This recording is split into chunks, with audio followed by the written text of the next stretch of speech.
ఉన్న బంగారాన్ని విడిపించి ఆ రోజు ఆన్లైన్ రేటుకే మేము కొంటాం. Sharma gold company.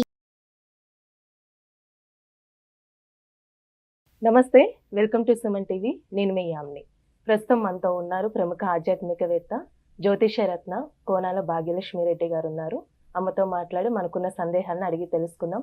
అలానే ఈ మే నెలలో 12 రాశుల వారికి ఏ విధంగా ఉంటుంది ఈ విషయాలు కూడా అడిగి తెలుసుకుందాం. నమస్తే అమ్మా. నమస్తే అమ్మా. అమ్మ, ఈ మే నెలలో అసలు తులారాశి వారికి ఏ విధంగా ఉంటుందమ్మా? అలానే వీళ్ళకి సంబంధించిన పరిహారాలు కూడా మాకు తెలియచేయండి. తప్పనిసరిగా అమ్మా. ముఖ్యంగా ద్వాదశ రాశుల వారి గురించి చెప్పుకునే ముందు మొట్టమొదట మనం చేయాల్సింది ఏమిటంటే కనుక ఈ మాస ఫలాలు అంటే 1/5/2024 నుంచి 31/5/2024 వరకు ఈ మాస ఫలాలు కార్యక్రమంలో మార్పులు చేర్పులు ఉంటాయి. గ్రహాల యొక్క ప్రయాణాలు ఉంటాయి. ఆ ప్రయాణాల గురించి తెలుసుకున్నాక మనం ద్వాదశ రాశుల వారి గురించి మాట్లాడుకుందాం. మొట్టమొదట మనకి మే 1వ తారీఖున గురుడు వృషభ రాశిలోకి ప్రవేశిస్తున్నాడు.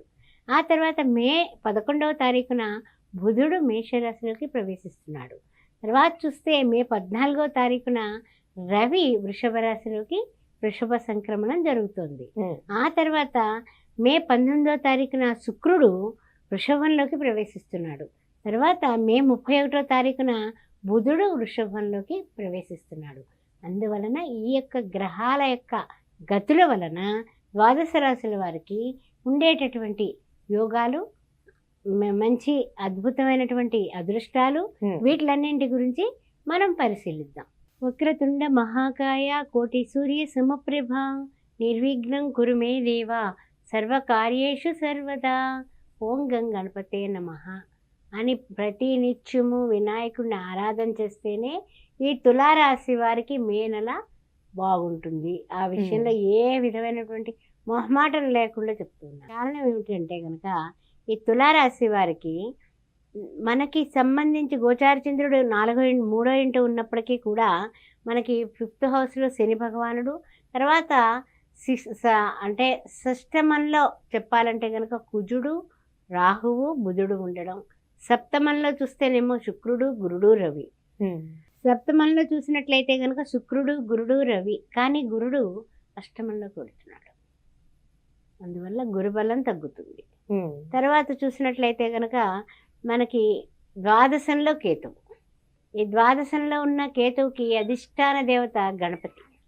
అందువల్ల గణపతి ఆరాధన ప్రతి పనికి ప్రతి నిమిషము మీరు చేస్తేనే మీకు ఈ నెల కలిసి వస్తుంది.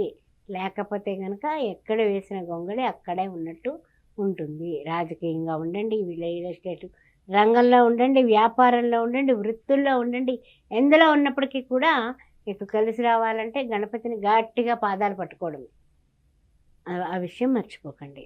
తర్వాత విషయానికి వద్దాం.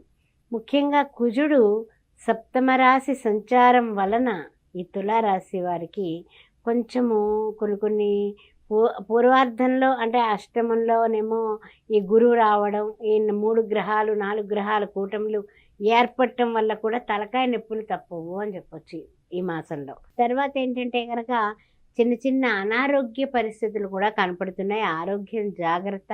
సూర్య నమస్కారాలు మర్చిపోకుండా మానకుండా చేయండి. రవి, మిత్ర, సూర్య, ఖగ, భాను, పూష, హిరణ్యగర్భ, మరీచ, ఆదిత్య, సవిత్ర, అర్క, భాస్కరేభ్యం నమః ఈ 12 నామాలతో సూర్య భగవానుడికి నమస్కారాలు చేసుకోవడం మానవద్దు. మరీ చెప్తున్నాను. ఎందుకంటే ఆరోగ్యం భాస్కరాది ఇచ్చేది మీ అందరికీ తెలుసు. తర్వాత కొంచెం అనారోగ్యమే కాకుండా ఆలోచనలు కూడానండి కొంచెం సక్రమంగా ఉండవు. ఆలోచిస్తారు కానీ ఆలోచన విజయవంతం అవ్వదు. కారణం ఏమిటి?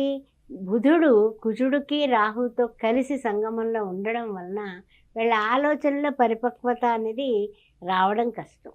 అందువలన బుధుడికి కారకత్వమైనటువంటి శ్రీ మహావిష్ణువుని పూజించడం, లక్ష్మీనారాయణని సేవించడం చాలా చాలా ఉపయుక్తంగా ఉంటుంది. అలానే వీళ్ళకి వివాహం విషయానికి వస్తే ఏ విధంగా ఉంటుందమ్మా? వివాహ విషయానికి వస్తే కనుక ఇప్పుడు వివాహ ప్రయత్నాలు చేసుకోకుండా ఉండడమే మంచిది. సంబంధాలు చూడటం కానీ అది అంటే ఏంటంటే ఒకవేళ ఏదైనా మోసపోయేటటువంటి కార్యక్రమం ఉంటుంది.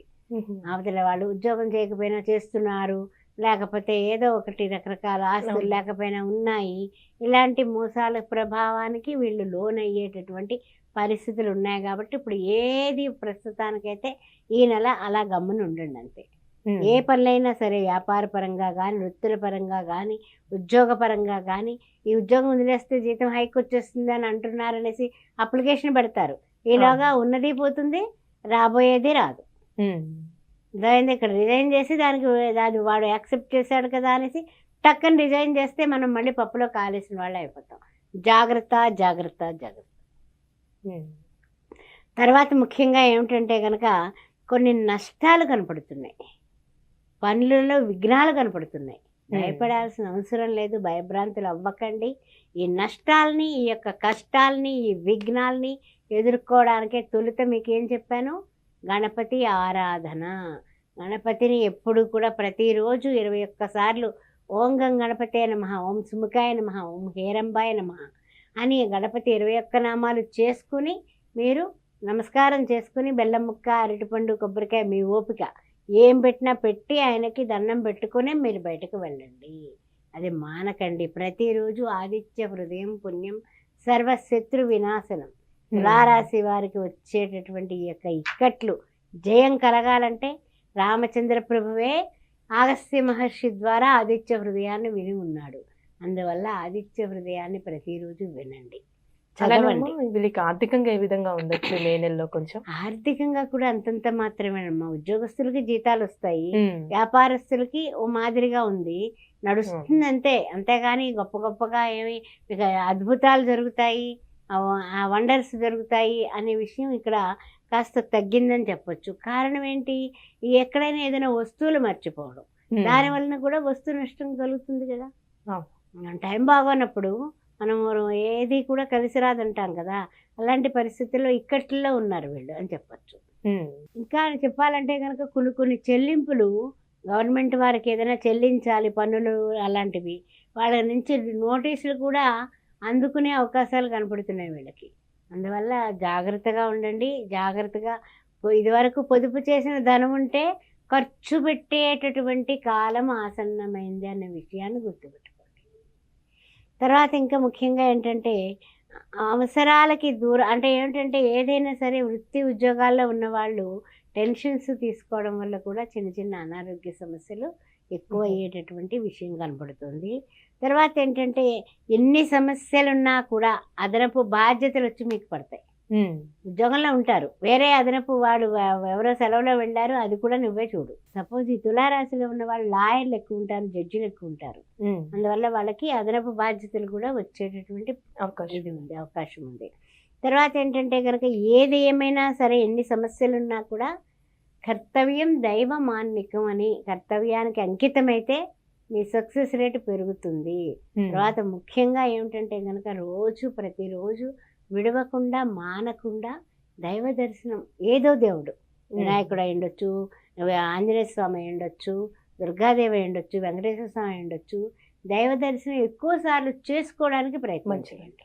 పరిహారం అంటూ ఏం చేస్తే మంచిదమ్మా వీళ్ళకి? పరిహారం అంటూ మనం చేసేది ఏమిటంటేనమ్మా, ముఖ్యంగా మహాలక్ష్మీదేవిని పూజించి ఆరాధించడం. లక్ష్మీనారాయణ పటం పెట్టుకుని ఓం గోవిందాయ నమః, ఓం మాధవాయ నమః, ఓం ఋషికేశాయ నమః అని కృష్ణనామాలు కానీ విష్ణునామాలు కానీ చేసుకోవడం ఒకటి. తర్వాత ఇంకొక ట్రెండ్ ఏంటంటే శ్రీ మహాలక్ష్మీదేవిని మహాలక్ష్మీ చ విద్మహే విష్ణు పత్ని చ ధీమహి తన్నో లక్ష్మి ప్రచోదయాత్ అనే అమ్మవారిని పూజించడం. శుక్రవారాలు నిష్టగా పూజించడం, శనివారాలు అన్నదానం చేయడం చేస్తే వీళ్ళు కాస్త గట్టెక్కుతారు. చాలా చక్కగా తెలియజేస్తారమ్మా, ధన్యవాదాలు. శ్రీమాత్రే నమః. సుమన్ టీవీలో మీ పర్సనల్ అండ్ బిజినెస్ ప్రమోషన్స్ కోసం కింది నెంబర్కి కాంటాక్ట్ చేయండి.